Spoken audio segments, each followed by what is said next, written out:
만약에 그 이유가 황교안 씨가 지지율이 높기 때문에 지지한다라고 생각하신다고 그건 굉장히 오판이다. 그 지지율이 현재 만약에 이번 달에 대통령을 뽑고 또 다음 달에 총선을 한다 그러면 저는 또 어느 정도 이해는 합니다. 그러나 총선도 1년이 훨씬 더 남았고 대선은 3년이나 남았습니다. 그리고 만약에 그 도중에 문재인을 끌어낸다고 했을 때는 과연 이 황교안 씨가 적합한지에 대해서 냉정하게 따져봐야 된다고요. 소위 지지율이란 것은 이미 경험했다시피 반기문 전 사무총장이 그 유엔 사무총장을 끝날 시점 전에 많은 그 정당에서 정치인들이 반기문 씨를 영입해서 자기들의 정치적 어떤 그 영향력을 지속하려고 많은 노력을 했습니다. 거기는 좌도 우도 관계없이 국민들도 압도적 지지를 보냈다고요. 예. 그런데 결과는 어땠습니까? 황교안 씨가 거의 그 안철수나 이 문재인하고 기타 어떤 그 소위 잠재적 대선 후보들에 비해서는 거의 뭐 더블 이상 차이 났다고요, 지지율이. 그런데 시간이 불과 3개월, 4개월, 그러니까 반기문 사무총장이 국내 입국해서 정치적 재개를 하면서 거의 좌파들의 어떤 그 검증 또는 어떤 비판 이렇게 가면서 불과 2, 3개월 만에 꼬리를 내려버렸잖아요. 예. 그 전에도 고건씨 같은 경우도 마찬가지였다고요. 그리고 그 전에 서울대 총장 하던 그 누굽니까? 소위 그 협력 이공유자 하던 그 또 한 사람이 있었죠. 그러니까 소위 정치권에 맴돌지 않던 소위 관료 또는 어떤 그런 그 지식인들 같은 경우에 국민들은 검증 대상이 되지 않았기 때문에 맹목적 어떤 기대치, 신기루 같은 그런 기대치를 가지고 맹목적 지지했는데 그것은 정말 신기루입니다. 전혀 의미가 없다고요. 그리고 우리가 어떤 지지를 할 때는 그 사람의 어떤 한 개인보다는 그 사람이 추구하는 어떤 가치나 어떤 정체성, 애국심, 그 다음에 그 사람의 그런 발자취, 이걸 보고 우리가 그 평가를 하고 지지를 보내야 되는데 그런 측면에 봤을 때 황교안 씨는 굉장히 어떻게 보면 보수 우파 내에서 너무나 지도자가 거의 뭐 없다고 생각했기 때문에 결국 황교안 씨에 대한 어떤 심리적인 기대치가 너무 컸다. 저는 이렇게 봐요. 그런 측면에서 이해는 하지만 그러나 현 시국은 문재인이 2년 만에 대한민국을 완전 몰락의 길로 만들어버렸다고요. 정치, 경제, 사회 모든 분야에 대해서.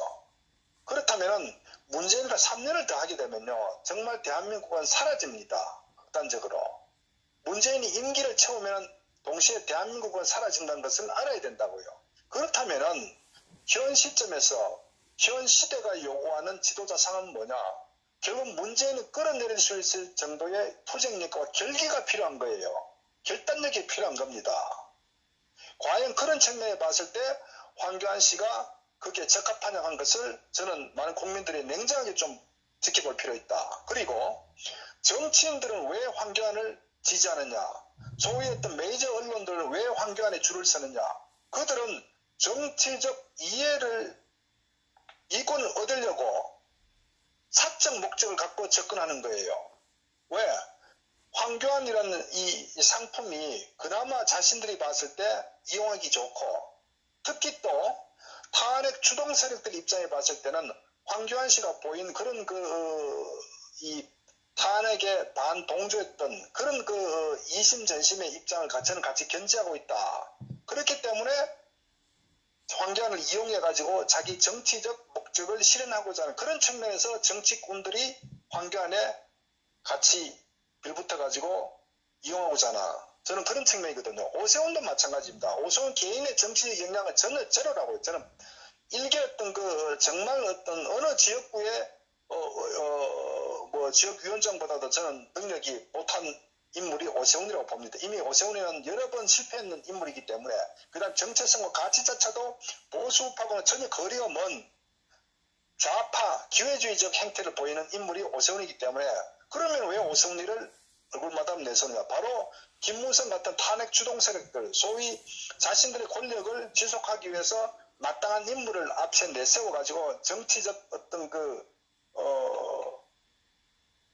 바람막이로 사용하고자 하는 그런 그 의도에서 두 사람 다 저는 그 전면에 지금 내세웠다 이렇게 보거든요. 네. 자, 그런데 황교안 씨 같은 경우 말씀드렸다시피 검증이 안 됐단 말이에요. 자, 당장 보십시오. 최근에 어떤 그 전당대회 진행하면서 또 토론회를 1차, 2차, 3차 하면서 결국은 황교안 씨에 대한 우리가 실체를 하나씩 알아가고 있거든요. 황교안 씨는 자기 정치 색깔이 없다고요. 다시 말씀드리면 그 사람이 왜 정치를 하는지, 자기 정치 노선이 뭔지, 자기가 어떤 그 법조인 출신에서 어떤 예민한 부분에 대해서 항상 양다리를 걸친다고요. 양다리를. 정치는 절대 그러면 안 되거든요. 소위 말해서 여러 가지 어떤 사회적 이슈, 소위 그 좌파 정당이 그 많은 그 실책을 한 이슈들이 굉장히 많거든요. 이 김경수 들킨 사건 같은 경우도 만약에 황교안 씨가 정상적인 어떤 우파의 가치를 있다면은 반드시 이 특검을 김정숙이하고 문재인 특검을 통해서 이걸 반드시 그 대선 무효 투쟁을 선포를 하고, 그 다음에 탄핵 같은 경우도 결국은 태블릿 PC에 대해서 특검을 우리가 반드시 해야 된다. 그래서 이 탄핵은 잘못됐다. 이런 명확한 메시지를 가지고 투쟁을 해야 되거든요. 그것이 저는 리더의 굉장히 중요한 그 덕목이고, 더더구나 시대가 요구하는 저는 그 굉장히 중요한 그 가치라고 제가 판단하는 거예요. 그런데 전혀 언급하지 않는단 말이에요. 그리고 결국 한다는 소리가 탄핵의 어떤 그 부당성에 대해서 어저께 3차 토론에서 잠깐 얘기를 해서 웬일이지 해서 저는 그걸 상당히 정치공학적으로, 그러니까 김진태 후보를 견제하기 위한 측면에서 저는 그런 발언을 했다고 생각을 했는데, 오늘 보니까 자기 말에 오해가 있는 것 같아가지고 그 분명히 한다는 식으로 하면서 탄핵의 그런 어떤 그 절차에 대한 부분은 잘못됐지만, 그러나 헌법재판소 소위 탄핵의 결과에 대해서는 존중한다. 역시나 보면요, 이 황교안 씨는 도저히 안 되겠다는 생각을 저는 다시 한 번 더 굳혔다고요. 그러니까 매사의 모든 부분에 있어서 양다리, 그러니까 원론적으로는 이렇게 한다고 하면서 강론으로 들어가서는 또 다른 얘기를 하는 거예요. 그러니까 사람들 헷갈리는 거예요. 그것이 황교안의 실체라는 겁니다. 그럼 앞으로 투쟁할 때도 자기가 내세웠다가 강력한 비판이 오면요, 또 뒤로 물러서가 실제는 내 뜻은 그게 아니고 이런 식으로 또 어중간하게 간다고요. 그건 좌파의 밥이 되는 겁니다. 밥이. 그래서 황교안 씨에 대해서 저는 왜 자신들이 지지하는지에 대해서 밝혀라 이겁니다. 황교안 씨는 무슨 장점이 있는지, 그리고 처음에는 막말로 기대치가 높았다고 하더라도 최근에 어떤 이런 그 경선 어떤 토론 과정에서 황교안의 실체를 보면서 이 지지를 철회시켜야 되는 거예요. 아닌 거는 빨리 걷어들여야 되는 거예요. 왜? 그거 황교안 개인을 위한 것이 아니라 대한민국의 국가와 안위를 위해서라도, 대한민국 국민을 위해서라도 사사로이 그렇게 하면 안 되는 거예요. 맹목적 지지를 하면 안 되는 거예요. 그래서 저는 황교안의 실체가 드러났다. 그래서 저는 사실은 1차, 2차, 3차를 보면서 더 이상 볼 필요 없다는 판단을 했어요. 예상대로 혹시나 역시나 였단 말입니다. 그리고 오세훈이 하는 얘기도 마찬가지고, 더 이상 토론에 저는 의미 없다고 보는 거예요. 이미 자기들 바닥을 다 드러냈기 때문에, 자기 철학이 빈곤하다는 걸 다 드러냈기 때문에. 그렇다면은 이제 만약에 그럼에도 불구하고 맹목적 지지를 이어간다. 이건요, 지지하는 사람들은 두 가지 부릅니다. 하나는 정말 정신이 나갔던지, 두 번째로는 그럼에도 불구하고 황교안이 허리끈을 붙잡고 자기 정치적 이득을 보고자 하는 이런 그 세력들 외에는 저는 정상적 어떤 국민이 아니라고 저는 보는 거예요. 그리고 어쨌거나 말씀드렸다시피 시대가 요구하는 정치인, 지도자가 누구인지, 어떤 지도자가 지도 자격이 어떤 거 필요한지에 대해서 저는 좀 냉정히 평가 판단하고 좀 지지를 했으면 좋겠다. 저는 그걸 좀 말씀드립니다. 네, 좋은 말씀입니다. 그 황교안 씨는 저는 뭡니까, 엄마 아빠가 앉아 있는데, 예? 애 보고 엄마가 좋아, 아빠가 좋아, 이쪽 눈치 보고 저쪽 눈치 보는 애 같아요. 저는 저하고 성향이 워낙 다르니까. 근데 저는 기본적인 생각은요, 예. 그 남자란 측면과 정치인이란 두 가지, 특히 지도자란 그런 측면에서 바라보면은 예. 저는 인간적으로 박근혜 대통령 여성이었습니다. 그리고 누구보다도 박 대통령의 어떤 그 애국심, 국가관에 대해서는 잘 알고 있을 거라고 봅니다. 물론 자기 기준에서 아마 그 좀 뭐 의견이 다른 부분도 있을 거예요. 그러나 큰 그 국가라는 어떤 그런 아젠다를 가지고 생각했을 때 저는 탄핵이 되면은 대한민국이 몰락한다는 것을 저는 상식이 있다면은 정치를 한다면은 저는 그 정도는 그 관료라도 판단할 수 있을 거라고 봐요. 네. 근데 결국은 그 탄핵에 방치를 했었고 또 좌파 총리라 그러면 또 제가 이해갑니다. 정치적인 목적에서. 그러나 소위 그 황교안 씨는 2인자가 아니고요. 1.5인자였다고. 1.5인자. 고난 대행까지 갔고 박 대통령보다도 임기를 더 오래 한 사람이라고요. 그리고 어떤 의미에서는 박근혜 정부의 어떻게 보면은 그 황교안이는 거의 박 대통령과 운명 공동체적인 싫든 좋든 간에 자기가 역사적으로도 그렇고 실질적으로도 그렇고 그렇게 평가받을 수밖에 없어요. 그렇다면은 자신은 탄핵이 이루어지면 자신도 결국은 탄핵된다는 그 어떤 그 인식을 가져 있어야 되는 거예요. 싫든 좋든 간에 한 몸이기 수밖에 없기 때문에. 그런데 이 사람은 얼마나 어리석으나 박 대통령 탄핵 때도 자기는 무관하다. 이 논리거든. 그러면서 지금 그렇게 해갖고 나라가 망가지면 당연히 망가질 수밖에 없고 망가졌죠. 그러니까 이제 나와서 자기가 국가를 구하겠다고. 이게 얼마나 이율배반적이고 어리석은 자입니까. 그리고 자기가 대선에 나가겠다. 제가 분명히 황교안 씨 때 제가 얘기를 합니다.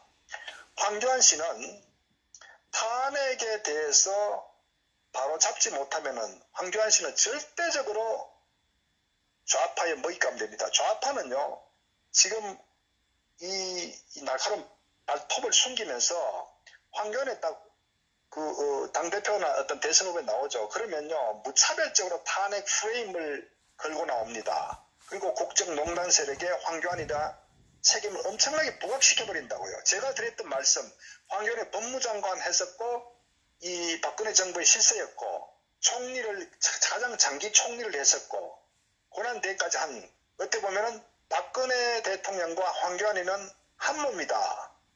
이런 그 프레임으로 가져가가지고, 탄핵 프레임으로 가가지고, 황교안이는 책임을 져야 될 인물이지, 역사 속에서 사라져야 될 인물이지, 국정농단 세력, 핵심 세력이 나와서 다시 정권을 잡는다고. 이건 어불성, 이런 식으로 탄핵 프레임 몰고 간다고요. 저들은 엄청나게 한번 몰고 갈 거예요. 그리고 이 황교안에 대한 어떤 단점들, 이런 부분을 전부 다 그냥 노트에다가 아마 정리를 해가지고 무차별 공세를 들어갈 거라. 황교안 못 버팁니다.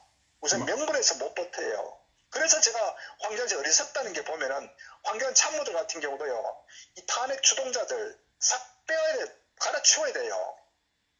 탄핵을 정원법으로 치고 나가지 않으면 황교안 씨는 절대적으로 큰 꿈을 이룰 수가 없습니다. 제가 분명히 황교안 씨에 제가 이 말씀 드리는 거라고요. 네. 그렇기 때문에 정치인으로서도 황교안이 실패한다. 그리고 인간적으로도 황교안 씨는 박 대통령에 대한 정말 무한한 어떤 그 죄책감, 반성, 이걸 하는 게 저는 인간적인 황교안 씨의 도리라고 생각합니다.